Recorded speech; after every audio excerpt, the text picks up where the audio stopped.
Good evening, everybody, and welcome to Tucker Carlson Tonight. I'm Tammy Bruce, filling in for Tucker this evening. It's great to be back with you. You know, it's like the early 2000s again. Rosie O'Donnell has been having another meltdown over Donald Trump. This guy is in no means mentally stable enough to run this country, and he should be impeached, and every congressman who hasn't filed those articles should lose their job. Oh, well, there you go. We have more of that just ahead. Plus, Black Lives Matter crashing a police officer's own wedding.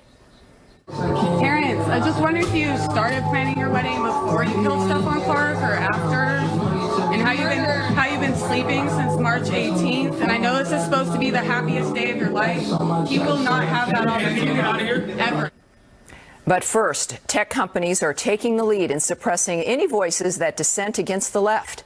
In the past few days, Apple, Facebook, YouTube, Spotify, and other companies have all banned Alex Jones from using their platforms. Also, Twitter purged various libertarian accounts. Instagram temporarily banned Tommy Robinson. Facebook took down a GOP candidate's ads for allegedly being offensive.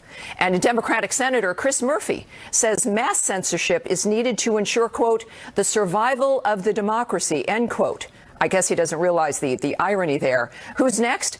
Well, on MSNBC, some say Twitter should ban the president. Trump has insulted someone via Twitter at least 487 times. Is there a point in which Twitter says this is a violation of our ethics, we're going to shut you down? I think there probably is a Rubicon he could cross, but he hasn't crossed it yet, for Twitter at least. Well, let's have this conversation now. Nigel Farage once led the UK Independent Party and spearheaded the Brexit campaign. He joins us now. Nigel, thanks for coming up with us. Thank you. Look, obviously, here's the issue. This is nothing new, right? We've seen this happening for quite some time. Even Diamond and Silk is a very good example on Facebook. But you've got an op-ed in USA Today, and you've got a very interesting idea about perhaps how we can start to approach this kind of banning and this assault on conservative ideas on social media. What do you have to say? Yeah, I mean, look, you know, Mark Zuckerberg has always claimed that Facebook was a platform for all ideas. Fine. You know, in doing that, he says, I'm not a publisher. I'm just a means of people putting out their messages. You know, whatever you think of Alex Jones and InfoWars, and, you know, you may say, hey, this guy's a bit out there. The point is, he's got a big following. He has an opinion. And if you believe in free speech, if you believe in your First Amendment rights, people should be allowed to do this. I would say that by banning Jones, by shadow banning many others, Facebook and others are now effectively becoming a publisher, and that means, because they're taking editorial decisions, they should be open to being sued as other media organizations are. Now, I would argue, because, look, we're all looking at how to find some balance here, because we do clearly see it's unfair. We see ranging from congressmen being shadow banned to celebrities who have the wrong opinions, might be somewhat conservative, that we're trying to find a framework, especially with mainstream media being 85% liberal, and we see that push. But we're the content in social media, which gives us an edge. But let me suggest, though, that some of the argument by Twitter and what they're doing is they're saying that these comments violate their standards.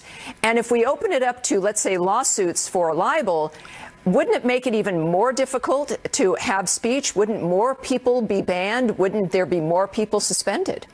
No, because if you're a platform for all ideas, you are not a publisher. That is the point. And what Zuckerberg and the other tech giants are trying to do is they're now trying to have it both ways. On the one hand, they claim, you know, we're not publishers, we're not open to libel because we let everybody give their opinion. But on the other, they now, in a very sinister way, are starting to ban and shadow ban people. I mean, take, for example, on Facebook, PragerU, an organization that I've spoken for. I've been to their events.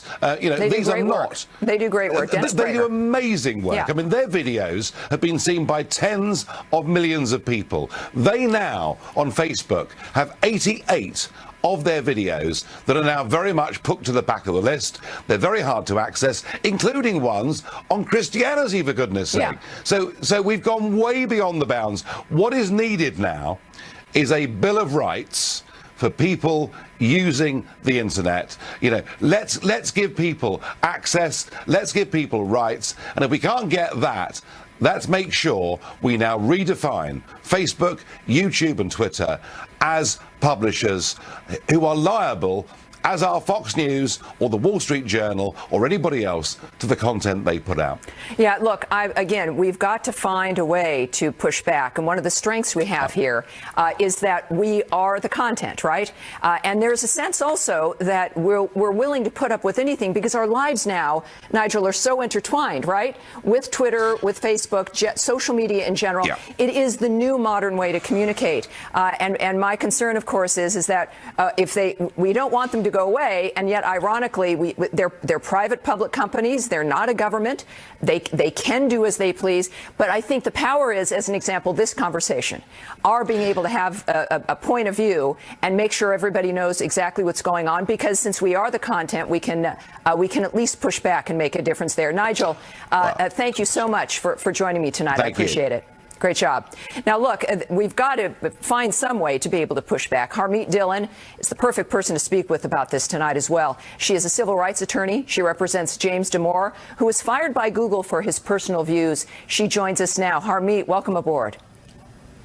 Thanks, Tammy. Happy to be here. Now, so what do you think of Nigel's proposal about holding social media accountable as publishers to where they'd be liable on issues like defamation, et cetera? I feel that would be even more chilling because they're not the government, obviously. They're not compelled by the First Amendment to not act or to protect our rights. What's your take on how conservatives can protect themselves and push back in this regard?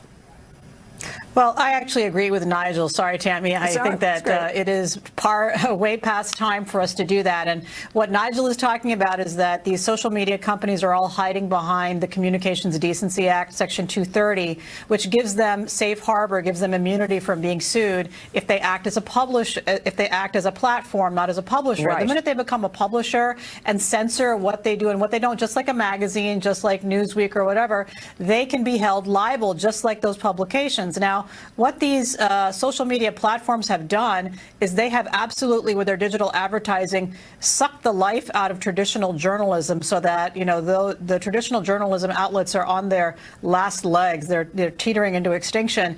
And they're the places where they actually can get sued. If they do defamation, if they publish libel, they can be held liable, but these other platforms cannot. So between their market power, which I think is something that the DOJ should look at with antitrust regulation, and with their, frankly, false advertising to being open to everybody, which Twitter promises, Facebook promises, and, YouTube to a certain degree promises, although they don't pretend to do that anymore.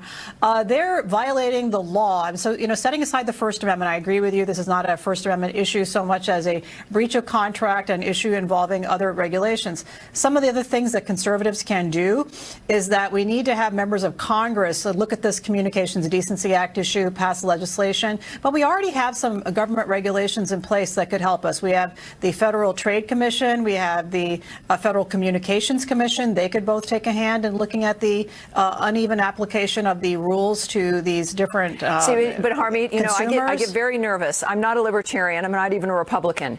But when we start seeing, and I think regulations can be very good. We've seen that when it comes to the environment, that government does have a role, but albeit a very limited one.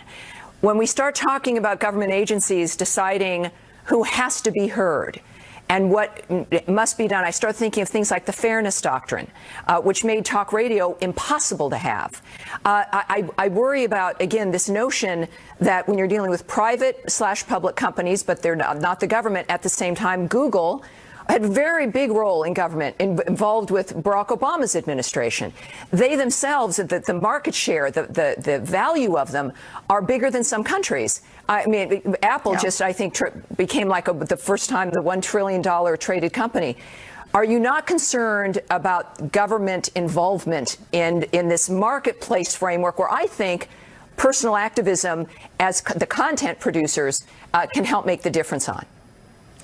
Well, of course I'm concerned, and frankly, government involvement as a conservative is the last resort, but sometimes it is necessary. So, for example, where we have doctrines that require equal access to certain platforms, for example, you have Facebook censoring Elizabeth Heng's ads when the incumbent's not censored. That is, to me, virtually an in-kind contribution by the platform to one side over the other. We can't have that in our system under our current laws. I'm not saying new laws. I'm just saying apply the current laws to the situation. So there's that.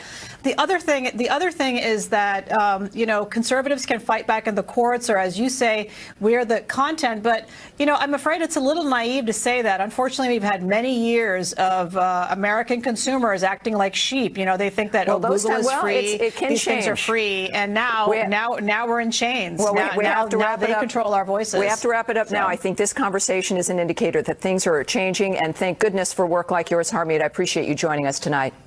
Thank you. My pleasure. All right. Now, look, right now we're keeping an eye on Ohio, where there's a closely watched special election. We all know about it for a congressional seat.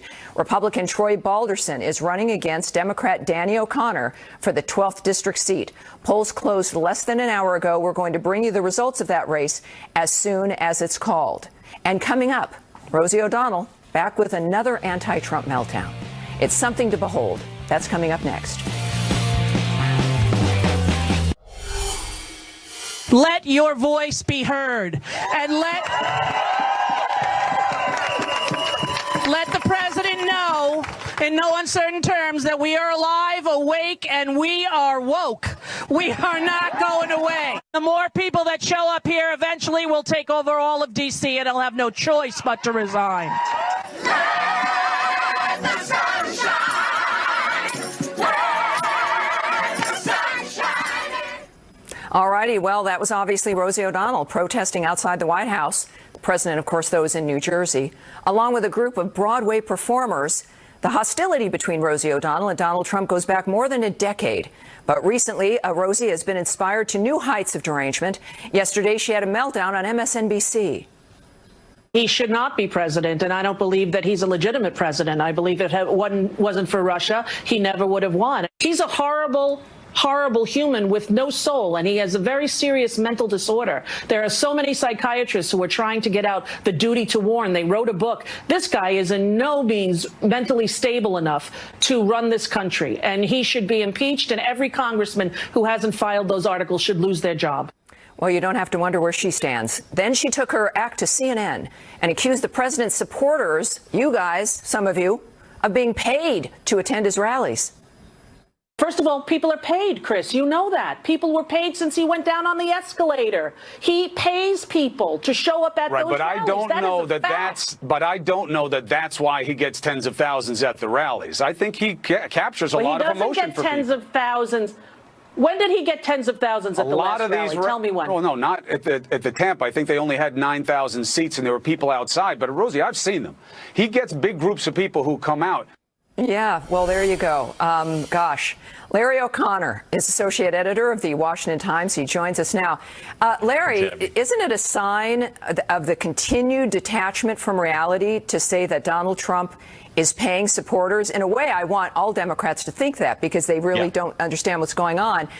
You got a piece on this today. What's your take on this return of hers and this very strange approach? Well, I want to go one step further. I think that every Republican running for election this November should just play what we just saw on an endless loop, right? Let Rosie O'Donnell be the spokesperson for the Democratic National Committee at this point.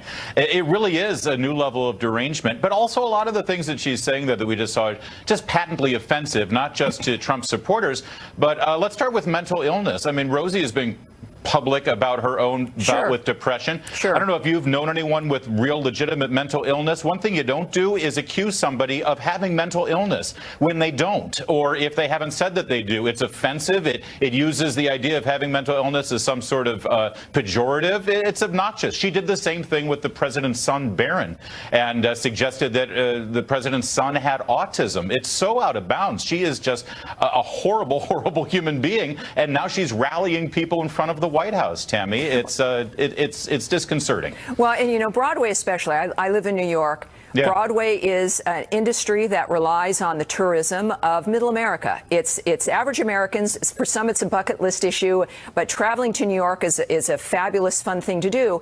It's their audience. And it seems to me, I know some people were there who were like we're in Hamilton, but when and the tickets are not cheap. We're asking Americans to spend a lot of money to see them perform, and I love performers. I think they're terrific. But isn't this? And you know, everybody's got a right to be political. But doesn't this harm, as considering the nature of what we've been experiencing in America, Doesn't this harm, beyond Rosie O'Donnell, this kind of activism, doesn't it harm both their industry and the Democrat Party in general? I worry about that. I used to work in this industry, actually, before Andrew Breitbart discovered me and plucked me out of obscurity to be a political pundit of all things. I used to work in the management business on Broadway and in Los Angeles. Right. And I adore this industry. I adore the art form. But, you know, if the entertainment business leans to the left, Broadway leans so far to the left they've fallen over and they can't get up. They really are. And I love the business, but the fact is, you know, Rosie was just saying to her fellow Broadway performers there at the protest, make sure the president knows you're alive. Well, he knows they're alive, but he also knows that all of those people that you're talking about are alive. The people from Middle America who save all their pennies, they come to New York, they buy tickets to a Broadway show, and when they see what these performers think of them, what the industry thinks of them, they might go on a cruise next time. Yeah, and thank you, Larry, so much. I mean, this is a point where at some stage, Americans coming together, finding and focusing on what we do have in common, like better paychecks, raises, right, tax cuts, a safer country. We all benefit from those things, and maybe it's time to start focusing on that. Larry, thank you so much for joining me tonight. Thank you. Well, now, look, there's plenty of derangement to go around these days in Hollywood. Donald Trump's Walk of Fame star has become a consistent vandalism target.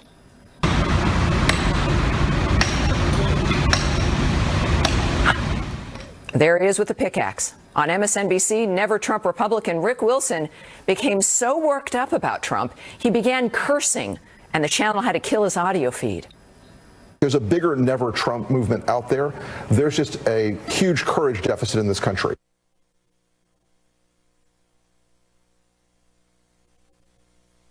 Because of my past failures, and of course it happens every day, we had to implement a 7-second delay. So what you said will probably not make it out there.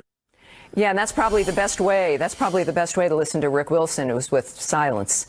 Well, someone you do want to hear from, who I know well and I enjoy her commentary, Cathy Areu, is the founding publisher of Catalina magazine, and this show's liberal Sherpa, and we say that with all kinds of appreciation. She joins us now in studio. Cathy, how you doing? Good. How are you? Good. I've enjoyed being on as a guest with you, and so it's a pleasure to be sitting across from you. Now, look, you've seen everything we've seen. You heard Larry. Right. You know, Rosie O'Donnell. She gets some attention. She's a performer. Right. She used to be a comedian. I don't laugh when I hear from her anymore. Not with these lines, no. Well, yeah, so would you agree? I mean, is this helpful for the entertainment industry and for liberals in general? It's been, you know, almost a year and a half. Isn't it time to just say, okay, let's find what we have in common, or is it all still too early? With Rosie O'Donnell, I mean, this war has been going on for 12 years. It's personal. It's really personal. When he was asked, do you call women pigs during the debates, he said, only Rosie O'Donnell. I mean, it's truly personal, and then he became president. So this person you've had a war with for 12 years becomes president, so she's out there. She's not so funny anymore because she's so angry. But well, maybe she's funny on, right? You know, if you go to Caroline's, maybe she's hysterical. But reality stars are in Congress. Now there's one in the White House. So entertainment, politics is mixing.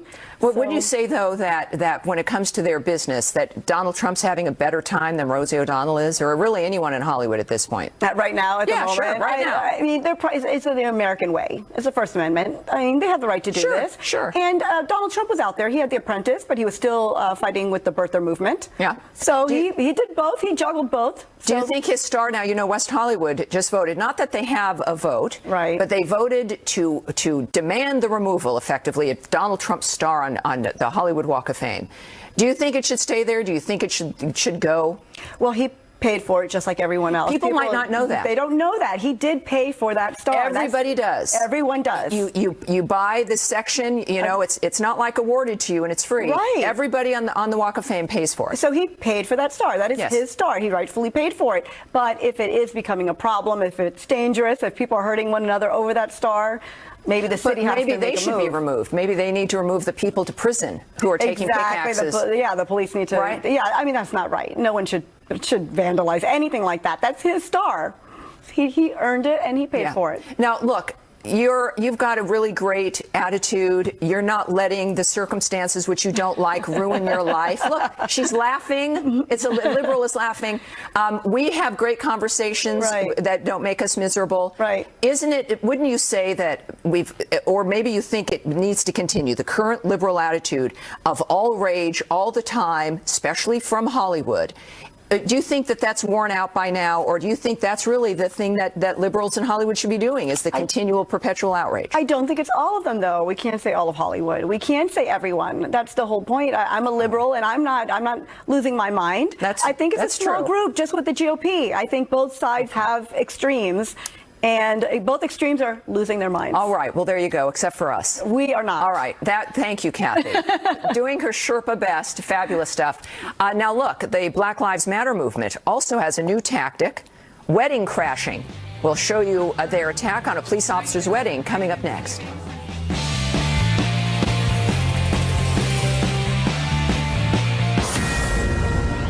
This is a Fox News alert. Results are coming in a closely watched race in Ohio. It's a special election for a congressional seat.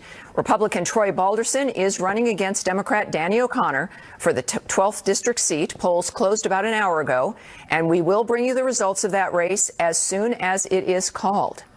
Now, fed up with blocking streets, apparently, and occupying college campus buildings, Black Lives Matter activists in California have a new tactic. One of the officers involved in a shooting death of Stephen Clark in Sacramento, California, was recently married. But on his wedding day, he had to confront invading activists.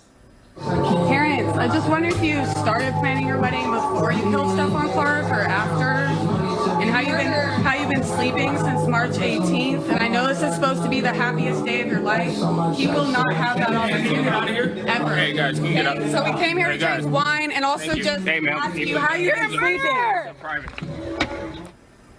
All righty. Robert Patillo is a civil rights attorney. He joins us now. Robert, thanks for coming on. Thanks for having me, Tammy. Now, look, for most of us who've seen that video, we understand the social argument about the need for, a lot of people talk about prison reform, but there needs to be justice reform. We know that there are problems culturally that we have to deal with. This, though, transcends a line in that we wonder, what is it really going to accomplish? What is your point of view on this? Because this just seems, not only is it not really going to accomplish anything on the issues that we're facing, but it really is a provocative dynamic that changes this into such a personal framework that people are going to turn away from what the real answers could be. What do you say to that? Well, you know, Langston Hughes once asked the question, what happens to a dream deferred? And this is what happens when legislation is not created that will address the needs of people. For over a decade, people have been arguing and fighting and marching for the idea of comprehensive criminal justice reform in America. When it was hands up, don't shoot, conservatives had an issue with it. When it was taking a knee, conservatives had an issue with it. When it was I can't breathe, conservatives had an issue with it. What exactly is the protest that these individuals want people to have that will get them motivated on the issue of criminal justice reform? You know, if we want the protests to stop, we need to have an actual congressional leadership. You know, the White House, Ivanka Trump and the president have both talked about the need for prison reform or justice reform. That's a discussion. Many black leaders and pastors have visited the president in the White House, and they get attacked for talking with the president about policy and about moving forward with the issues. Would you have a problem? Would you go and meet with the president? Do you have a problem with black activists and people, at least within the black community, who are leadership, meeting with the president to deal with these issues directly instead of invading a private citizen's wedding? Don't you think one would be more productive than the other? And absolutely, I agree with you completely. I have applauded, I think I said on Twitter earlier, I applaud the pastors for meeting with President Trump. I meet with the president all day, any day on this issue. Frederick Douglass met with Andrew Johnson in 1866, a former slaveholder, to work out issues. The only way you make progress is by meeting, talking, and pushing through legislation. The meeting with the pastors and the president to push the First Step Act, it was absolutely necessary. We need Senator Grassley to stop delaying the bill, get it out of the Judiciary Committee. This is a conversation. We need less talk, more action. You're a civil rights attorney. This is a conversation. This is about getting things done. But Americans see on television this kind of action of people trying to ruin, as they mentioned, they knew it's like, let's ruin this guy's happiest day in his life. you realize that you're not winning people. This is not a way to win friends and influence people, that this conversation about things Americans generally agree on. We're all affected by a justice system that's unfair. But, you know, isn't this the kind of thing that just keeps people distracted away from real solutions? You have to admit that. Well, Tammy, unfortunately, these are the things in America that get attention. There's been more attention on this story than there was with the 17 pastors meeting with President Trump last week to push prison reform. Well, you can talk to the mainstream media about that. That's one of the issues. Well, what is the president? How is the media covering the president's work? And when it's with the communities that the Democrats normally lay claim to, it doesn't get coverage. They don't want to talk about the president having success. Instead, and this is what you should be upset about, the media promoting things that make activist communities look bad, and then they play into it. I mean, isn't that something you should be speaking out against? Look, if you look at the 1960s, if you look at the press clippings from them, they demonized the Freedom Riders. They demonized Dr. King as an outside agitator going into communities. There's never an appropriate or acceptable way. There's never an acceptable way to protest until something is done. I think congressional and presidential leadership on this issue will be what stops people from protesting. Tell you, we both know the best protester in American history is Dr. Martin Luther King Jr. And we know the coverage of that, and it was powerful, and it made the difference. So when media wants to cover something properly, they will. In this case, I think we're all being taken for a ride. But I love your position regarding the president and really having an influence on policy. Robert, terrific seeing you. Thanks for joining us tonight. Thank you. Thank you so much for having me. Thank you. Tucker is back after the break. He'll talk to a Democrat who says his party has become far too obsessed with promoting abortion. That's coming up next.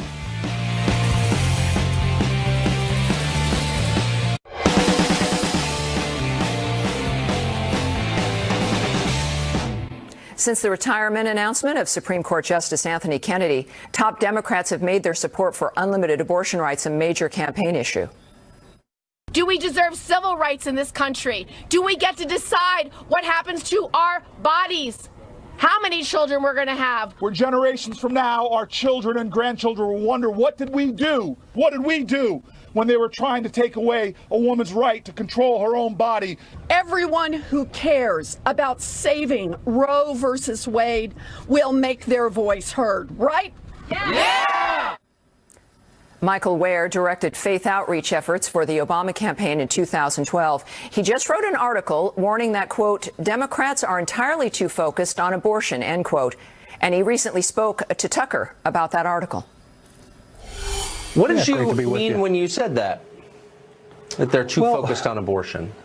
Yeah, sure. Well, there's a range of implications of Kavanaugh filling this seat that concern Democrats from a Democratic policy perspective, from immigration to voting rights to corporate power and workers' protections. And yet, out of the gate, it seemed like the only thing the Supreme Court was going to rule on was abortion. And you saw major activists and even some Democratic leaders say that the preeminent focus was on Roe v. Wade, which to many Democratic voters and I think many Americans seems a bit off. Certainly, if you're pro-choice, you have a right to ask questions and press Kavanaugh on that like any other issue. But it just seemed to be a bit out of perspective for me. That seems to be a theme, though. I mean, I think there are plenty of people who think under certain circumstances abortion ought to be legal, can imagine some circumstances where it ought to be allowed, but aren't on board for, say, abortions for sex selection or third trimester abortion. Think there should be some legal limits, some common sense limits on it, and think there are moral implications of it. But that's not the position of the party anymore. Why? Well, right. I mean, I think you're... The party has moved quite a bit on this issue, but it's been a relatively recent move. It used to be that Democratic Party, throughout the party, people called for abortion to be safe, legal, and rare. Barack Obama called, as president, for the number of abortions to be reduced. We actually saw the abortion rate in this country reach its all-time low since Roe v. Wade under President Obama. So it's not too long ago that you had Democrats that had a bit more of a humble approach to the issue of abortion, but something changed. And in 2016, for instance, you had Hillary Clinton asked in the final presidential debate about her views on late-term abortion, and instead of citing the Supreme Court decision on late-term abortion, or instead of saying that abortion should be safe, legal, and rare, she actually made an extended case for late-term abortion. We also saw in 2016 the Democratic Party platform for the first time include a repeal of the Hyde Amendment, which bans federal funding for abortion. And these aren't long-standing Democratic positions, and they don't need to be positions the party carries forward, especially at a time when Democrats are out of power in so many places. I've met very few people, whether they consider themselves pro-life or pro-choice, who don't think abortion is sad. There's something tragic about it. There is a moral dimension to it, no matter where you are on the spectrum. Why not just admit that? And why not say, you know, we actually don't, abortion doesn't make you happy. We don't want a lot of abortions. But if you said that today, I think you'd be disqualified in the Democratic primary. Well, if that's true, then Barack Obama would have to be disqualified. He called abortion a tragic issue, and again, he spoke repeatedly to his desire to see abortions reduce. But there is an activist portion of the party that, frankly, Democratic victories seem to be secondary to them as long as party leaders take the most unapologetic approach to this issue as possible. And I think that we've seen the cost for that. We've seen the cost of that in President Trump being in the White House. We've seen the cost in someone like Senator Pat Toomey representing Pennsylvania instead of Katie McGinty. Right. You know, my hope as a Democrat would be that the party would not take that approach in 2018. Well, you can see Tucker's full interview with Michael Wear on the Tucker Carlson Tonight Facebook page. Coming up now, the president's Twitter feud with LeBron James has liberals once again calling Trump a racist. Candace Owens joins us for that, coming up next.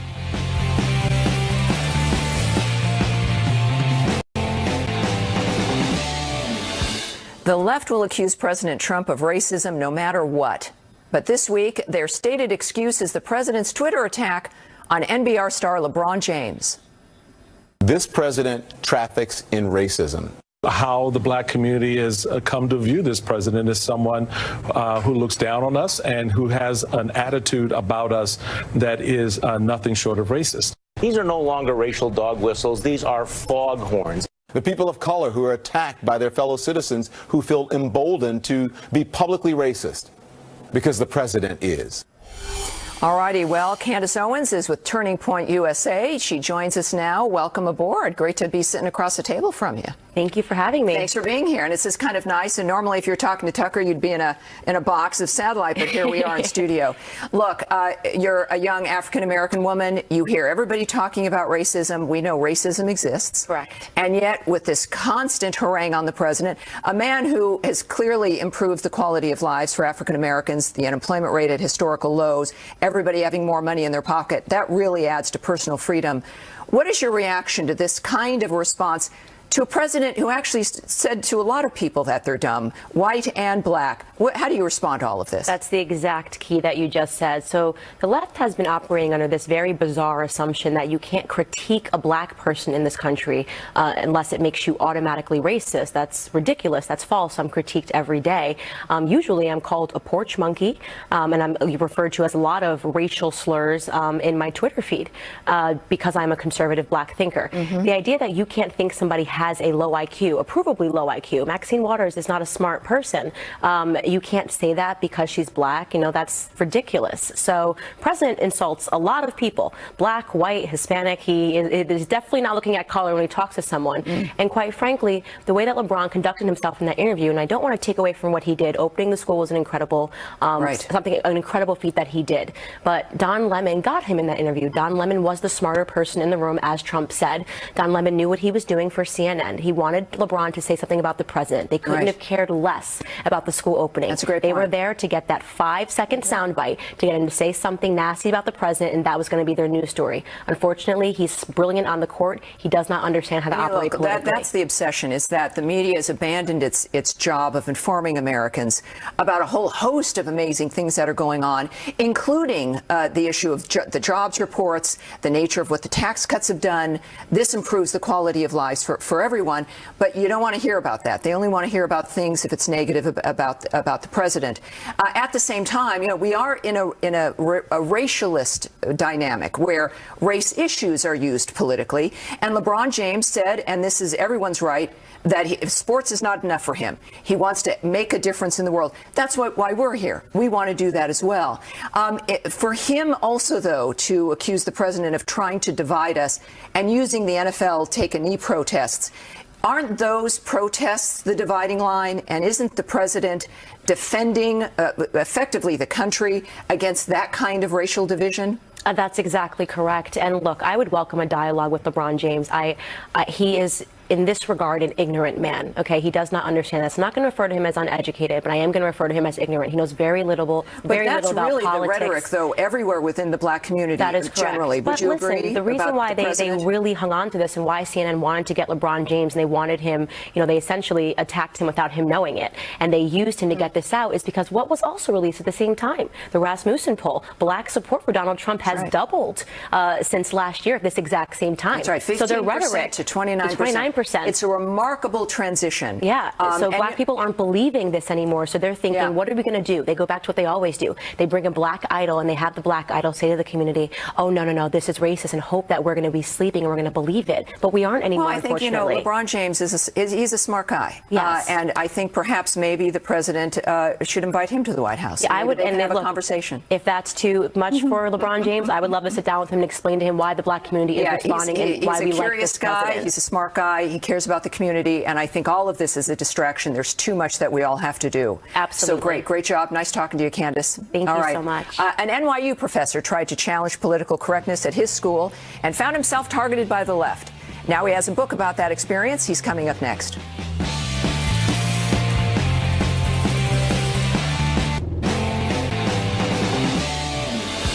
The left will accuse President Trump of racism no matter what.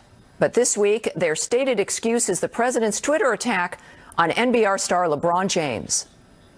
This president traffics in racism. How the black community has come to view this president as someone who looks down on us and who has an attitude about us that is nothing short of racist. These are no longer racial dog whistles. These are foghorns. The people of color who are attacked by their fellow citizens who feel emboldened to be publicly racist because the president is. All righty. Well, Candace Owens is with Turning Point USA. She joins us now. Welcome aboard. Great to be sitting across the table from you. Thank you for having me. Thanks for being here. And this is kind of nice. And normally, if you're talking to Tucker, you'd be in a box of satellite. But here we are in studio. Look, you're a young African-American woman. You hear everybody talking about racism. We know racism exists. Correct. And yet, with this constant harangue on the president, a man who has clearly improved the quality of lives for African-Americans, the unemployment rate at historical lows, everybody having more money in their pocket, that really adds to personal freedom. What is your reaction to this kind of response to a president who actually said to a lot of people that they're dumb, white and black? How do you respond to all of this? That's the exact key that you just said. So the left has been operating under this very bizarre assumption that you can't critique a black person in this country unless it makes you automatically racist. That's ridiculous. That's false. I'm critiqued every day. Usually I'm called a porch monkey, and I'm referred to as a lot of racial slurs in my Twitter feed because I'm a conservative black thinker. The idea that you can't think somebody has a low IQ, a provably low IQ. Maxine Waters is not a smart person. You can't say that because she's black. That's ridiculous. So president insults a lot of people, black, white, Hispanic. He is definitely not looking at color when he talks to someone. And quite frankly, the way that LeBron conducted himself in that interview, and I don't want to take away from what he did. Opening the school was an incredible, an incredible feat that he did. But Don Lemon got him in that interview. Don Lemon was the smarter person in the room, as Trump said. Don Lemon knew what he was doing for CNN. He wanted LeBron to say something about the president. They couldn't have cared less about the school opening. That's a great point. They were there to get that 5-second soundbite to get him to say something nasty about the president, and that was going to be their news story. Unfortunately, he's brilliant on the court. He does not understand how to operate politically. That's the obsession, is that the media has abandoned its job of informing Americans about a whole host of amazing things that are going on, including the issue of the jobs reports, the nature of what the tax cuts have done. This improves the quality of lives for for everyone, but you don't want to hear about that. They only want to hear about things if it's negative about the president. At the same time, we are in a racialist dynamic where race issues are used politically. And LeBron James said, and this is everyone's right, that sports is not enough for him. He wants to make a difference in the world. That's why we're here. We want to do that as well. For him also, though, to accuse the president of trying to divide us and using the NFL take a knee protests, aren't those protests the dividing line? And isn't the president defending effectively the country against that kind of racial division? That's exactly correct. And look, I would welcome a dialogue with LeBron James.